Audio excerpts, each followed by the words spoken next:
This little Easter bunny bag is going to be perfect for those of you who like to go collecting eggs at Easter time with the kids. But you know, if you put a longer strap on it instead of just the two little ties at the side that I've made, you could make this into a really sweet little handbag as well. It stands up alone because I've used in between the two layers, this is fully lined as well, some wadding or batting, just a polyester or even a wool one, whatever you have. And that gives the bag a little bit of structure, and it also allows the ears to stand up as well. But what I think might be a little bit of fun is if you were to put some wire inside the ears so you could actually bend them in different directions and really give your rabbit some character. Now with the eyes on the front of here, I've used toy eyes or doll eyes, and these actually go through to the back of the fabric and then they have a clip on the back to hold them in place. Whatever you're using, if this is going to be for children, make sure of course that it's going to be really secure. So on the bag I'm going to make now, I'm going to sew some buttons on, but I always like to pop a little bit of glue behind the buttons just to make sure that little fingers aren't going to pull them away. And I've embroidered the nose in felt and the little mouth and around the ears here as well. I've used felt for the nose and I've used felt for the ears. But on the one I'm going to show you now, I've actually used the same fabric that I've used in the lining as well, so it coordinates really well. So, oh, and it's also got a little bobtail on the back too, isn't that so cute? So here's a list of what you need, and then we'll get sewing.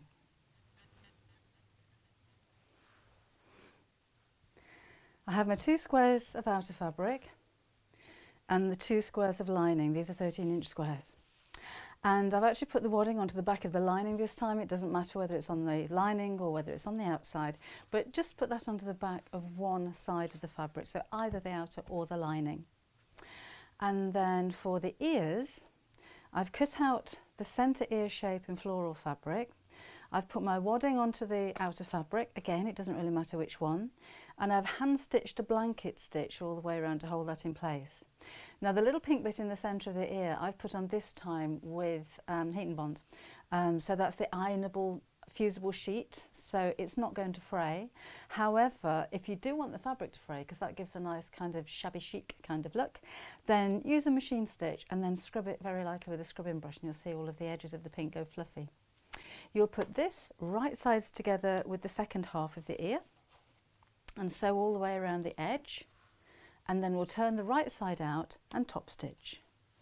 Now if you have pinking shears, it's a good idea at this point to use them just to trim around the curve and cut down on the amount of bulk that you have when you turn the ear the right side out. If you don't have any pinking shears, then just trim quite closely back to the curve. You don't need to do that all the way around the ear, just up to the curve there. And then we'll turn the ear the right side out.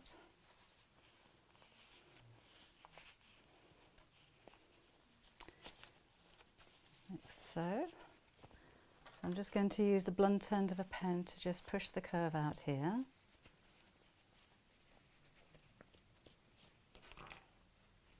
Iron at this point if you need to. And then I'm just going to top stitch all the way around the edge. So you could lengthen your stitch slightly at this point because this isn't a seam. It doesn't need to hold 2 pieces of fabric together. It's more decorative. But what you'll also find by top stitching like this is that it gives the ear a little bit more stiffness, so it stands up even better. So that's around about 1/4 inch from the edge. It doesn't have to be absolutely perfect. Okay, then let's, scissors, trim these threads off. And the final thing I'm going to do with the ear is to give it a little pinch just at the bottom. I've already made it one ear here, so I'm going to make the pinch in the opposite direction so the two are symmetrical and just sew across the end.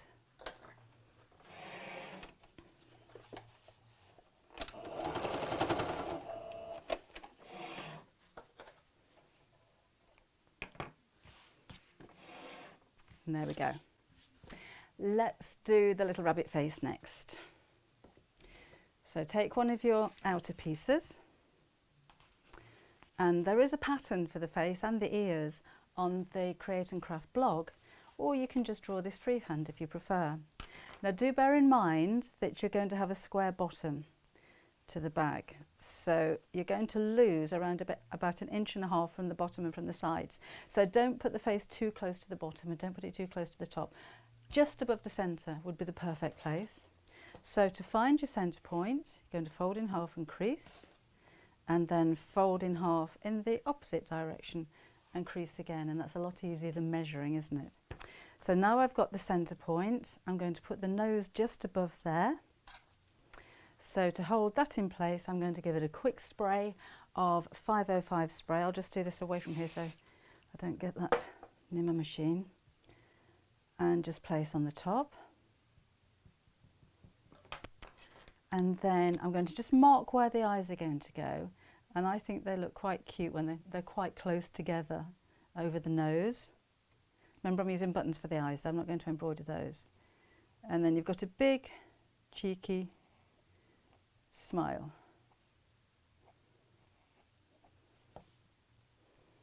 Then I'm going to take some brown embroidery thread this time. I thought black may be a little bit too strong.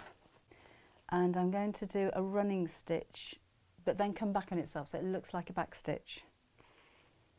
So go in and out. Try and keep these quite even. So my stitches are about 1/4 inch in length. And follow the line around. And there you go, you can see it clearly there. So do a few stitches onto your needle and then pull them through. Don't pull too tight because we don't want them to gather. And we're going to sew all the way across the mouth, around the nose. Then I'm going to come back again across the existing stitches to make it look like a solid line. You'll see what I mean in just a second. So just keep going in and out. If you put the wadding on the outside of your fabric, you may find it a little bit more difficult to pass the needle through. Oops, she says getting it in a knot. I'll flatten that out and show you there. That's how we're going. You could do little French knots for eyes instead of buttons or doll eyes. And you could put little French knots on the side of the cheeks, you know, where the whiskers are. That'll look quite cute. And of course it doesn't have to be a rabbit. You could do floppy ears and have a dog, or little pointy triangle ears and make a cat. So if you've got a few kids that you're going to be making these for, or you know, not necessarily just for Easter time, make a reindeer one for Christmas. But everybody can have a different character. Now I'm going to leave just the running stitch around the nose because I think that looks nice. If you love your hand embroidery, there's no reason why you couldn't maybe blanket stitch or add some little cross stitches, would look cute.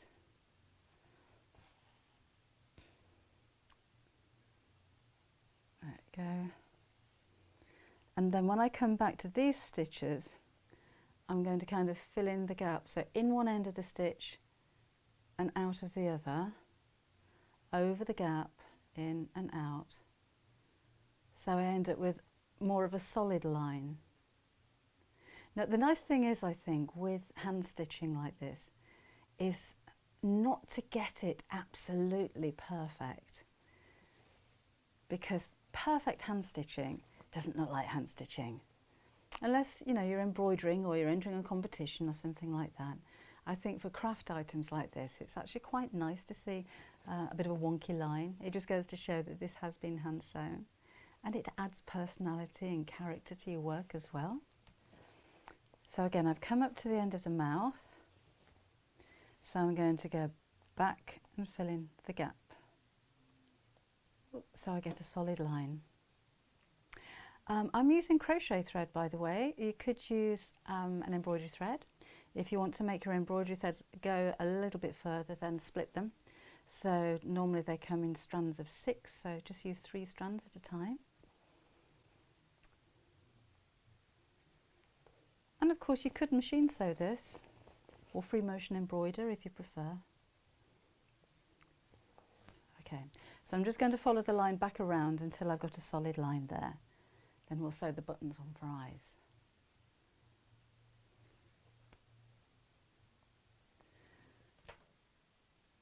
Now for the eyes, I thought it might be quite fun to use 2 buttons. So I've got a black button and then a little white button to go in the centre. So it almost brings a little bit of life to the eyes. And then I'm going to use a black thread. So I'll come up through the back of the marks that I've made, through the black button, then through the white, and then back through both.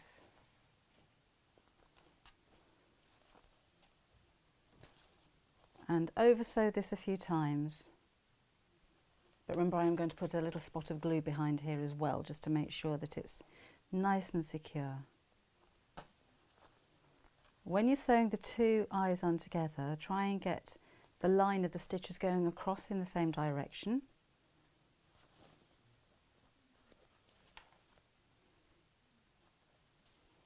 So I'm going to go from this eye. I'll just knot quickly at the back. I'm not going to cut the thread. I'll go straight across to the second eye and do the same again. So through the black, through the white,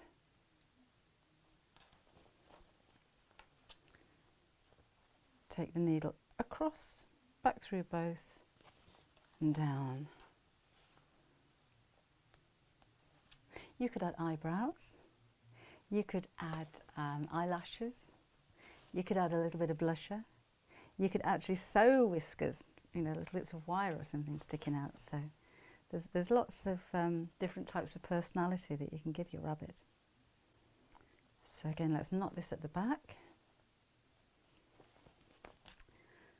snip my thread, and then before I forget, I'm going to take some strong wet fabric glue and put a dot literally just behind the buttons. You don't have to do that, that's just my peace of mind. It's got a little drizzle there. Obviously that's going to need pressing, but let's just leave that to dry for just a second. That won't take very long, and we'll sew the ears onto the back of the bag. So there's the back, there's the front, that's my lining, and I want the pinks of the ears to be facing forwards.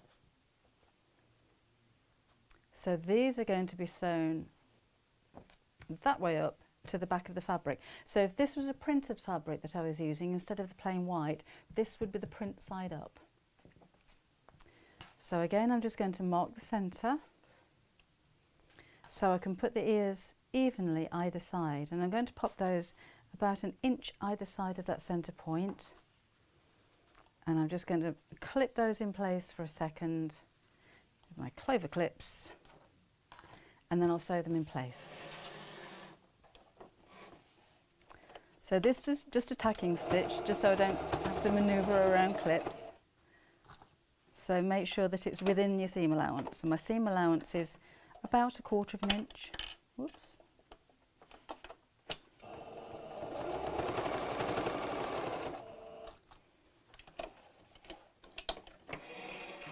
There we go. Just snip that thread.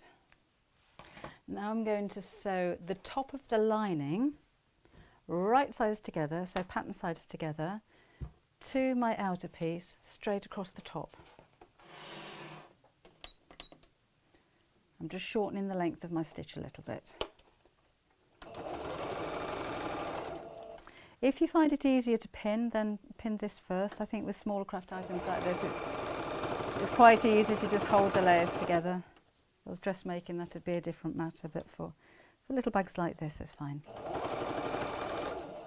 Just keep the fabric nice and flat.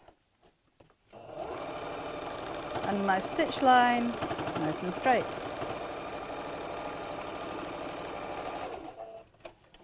So that's what we have at the moment. So that's the back of the bag. And then we'll need to do the same with the front 2 pieces. Right sides together, so face down, and we'll just sew across the top.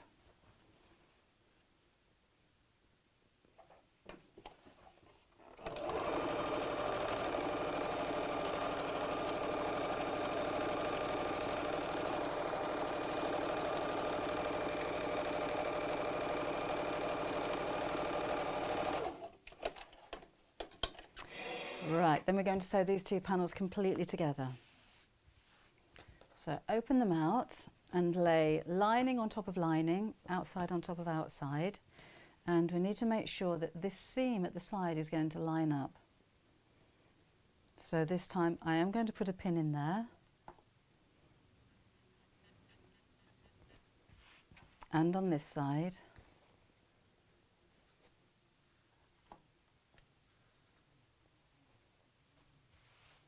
And then I'm going to sew all the way around. So I'm going to start from that seam because I really want to make sure that that matches. All the way around the outside, across and around the lining. I'm going to leave a gap in the lining of around about 6 inches so I can turn it the right side out. But I'm not going to turn it just yet because we need to make the base square.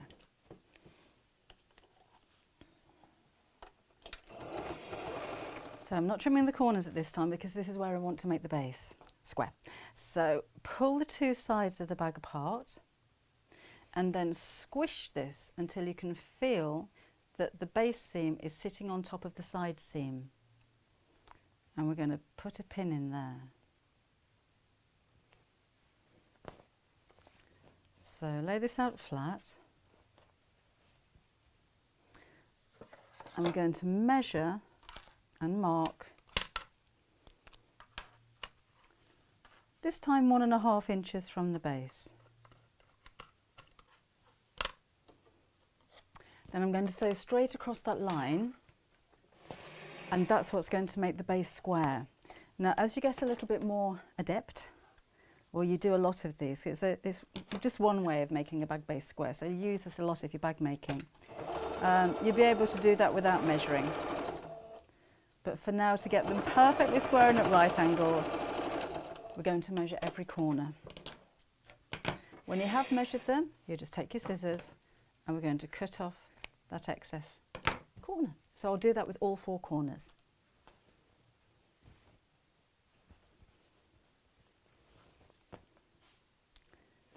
So this is how we're looking. I'll just snip off my threads a little. And then we can turn the right side out.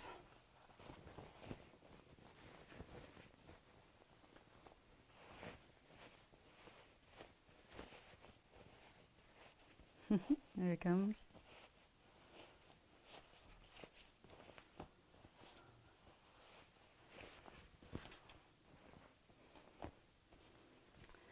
So that's how we're looking. And then I've got a hole in the lining there. So I'm going to sew that closed on my sewing machine. So if you pull the 2 edges of the hole slightly, the seam allowance will fold over automatically. Then you're just going to take a stitch all the way across that opening. I'm sewing through the wadding, which is why it's got a little bit noisier.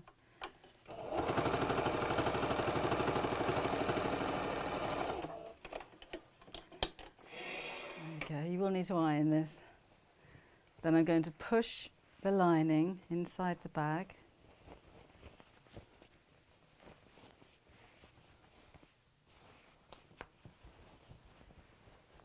Right down into the corners.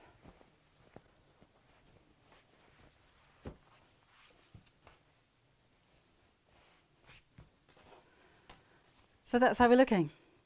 So I'm just going to press around the top for now.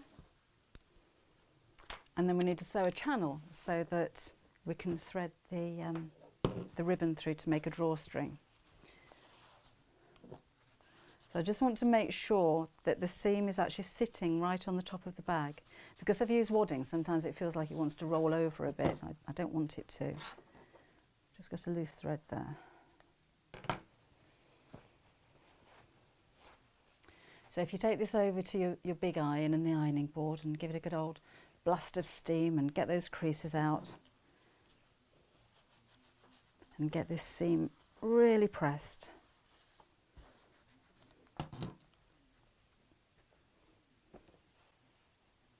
Don't things always look so much nicer when they've been pressed?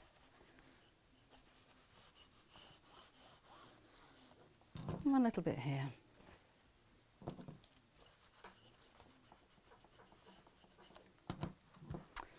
And just while I've got my little iron on, I'll just go over this wrinkly rabbit face.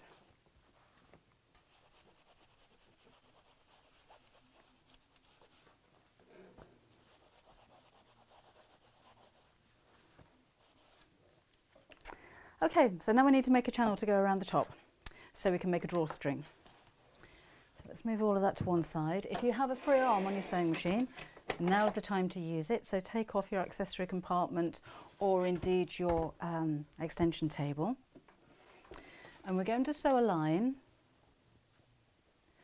about a 1/4 inch from the very top, and then about 1/2 inch underneath there. So sew close to the edge around here, and then about 1/2 inch, unless you've got a very wide ribbon, it needs to be any more, and that'll form your channel. So let's start just before the seam here. We'll start and stop with the needle down and sew. And this top stitch helps to keep the layers of fabric together as well. So it'll keep the top of your bag sitting nice and neat.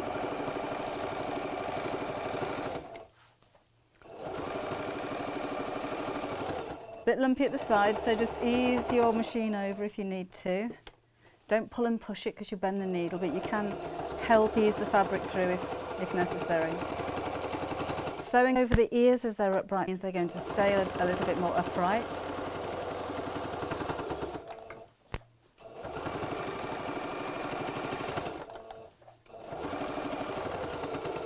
Okay, so that's my first row. Then I'm just going to take the needle over by, again, about 1/2 inch and sew the second row with the needle down. I've just got a thread caught. Where are you? That's it. So if you're not too confident in sewing in straight lines, you can actually measure and mark this with your erasable ink pens. But I can gauge the distance from the side of the foot to the line of the first stitches. So I know it's going to be nice and straight. Over that bulky side seam. Make sure the ears are up because I don't want to sew them down. And back to where I started.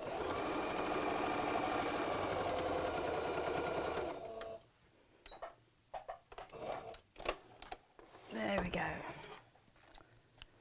So, finished with you now. Snip off your bits of threads if you have any. Could use smaller scissors.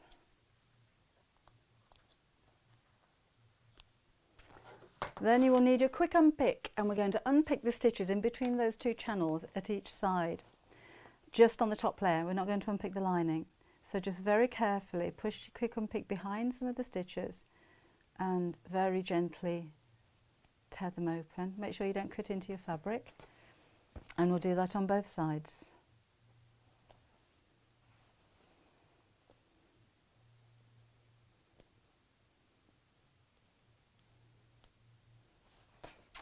Then we'll take our ribbon, and no matter what size your bag, you're going to need enough to go all the way across, all the way back, and then a little bit extra. I know I've given you your measurements at the beginning of the video, but just in case you're making a different size bag. So I'll need 2 pieces to the same length, and either a bodkin, or if you don't have a bodkin, take a safety pin. I find that if I fold my ribbon in half, it's less likely to rip on the pin. So, well, not in half, just fold it over on the ends, and then put your pin through both layers. And then we're going to thread this through that channel at the side and all the way around the bag. So just very carefully feed the pin through. Make sure you don't squish it from the sides because we don't want it to open.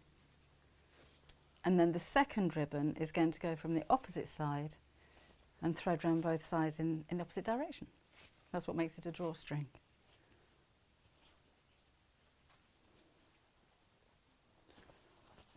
Now when your ribbon comes out, so I've done both directions now, I'm just going to tie the ends of it together just so it doesn't come unthreaded.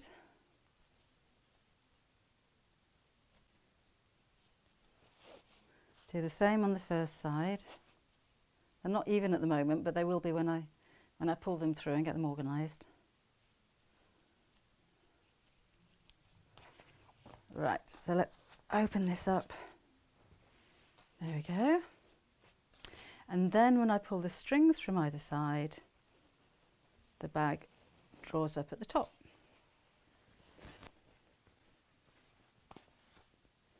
So there's my second little bunny bag, all ready for the Easter hunt. I hope you enjoyed the tutorial, and I hope you enjoy making yours as well. Thank you.